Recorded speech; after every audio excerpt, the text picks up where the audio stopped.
యశ్వి ఏం తింటున్నావు? ఏంటది? బిస్కెట్ తింటున్నావా? ఎక్కడిది? అట్లంటే అట్లంటే అట్లంటే నోట్తో చెప్పాలి, అట్లా అనకూడదు. ఆడు నిందా తినొచ్చా బిస్కెట్లు? తినకూడదు బిస్కెట్లు. తినొచ్చా? ఇంకా లేవు, అయిపోయినాయి. యశ్వి బిస్కెట్స్ లేవు, ఇంకా అయిపోయినాయి. ఓకేనా? ఇంకా అడగకూడదు.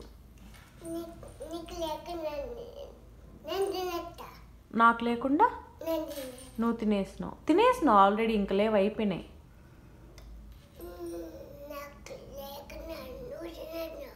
నీకు లేకుండా నేను తినేసినానా? లేదు యశ్వి, నేను తిన్నే లేదు అసలు.